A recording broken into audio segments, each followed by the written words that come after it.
நீங்கள் எவ்வளவு இறைவனை உண்மையும் குலதெய்வத்தையும் நாம் தேடிச் சென்று தினமும் செய்தால் எல்லா பலாபலனும் நிச்சயமாக கிடைக்கும் என்று கேட்டுக்கொண்டு இவருடைய ஆச்சாரிய பெருமக்கள் தூத்துக்குடி பாடசாலையில் இருந்து வருகின்ற மாணவர்கள் மற்றும் வெளியூர் சிவாச்சாரியர்கள் இங்கே ஒவ்வொரு ஊரில் செய்து கொள்வார்கள். சரியாக 8:30 மணிக்கு மேல் பூர்ணாகுதி செய்து அனைவருக்கும் எம்பெருமானுடைய அருட்பிரசாதங்கள் வழங்கப்படும். தொடர்ந்து ஆலயத்திலே பெரிய நல்ல ஏற்பாடு செய்திருக்கிறார்கள். 3 நேரமும் அன்னதானம் நடைபெறுகின்றது.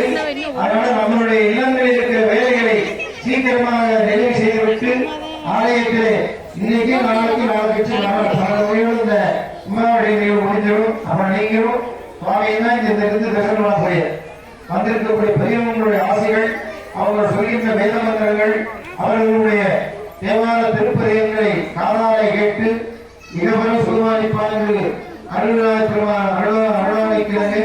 மென்மேலும் வளர்ந்து பல்லாண்டு காலமாக அவர்களும் உயர்ந்த அம்மாவை பிரார்த்தனை செய்து கொண்டு இப்பொழுது முதற்காலத்துடைய வேதிக அர்ச்சனைகள் நாகசாலை பரிமாண பூஜைகள் எல்லாம் நடைபெற்றுள்ளோம்.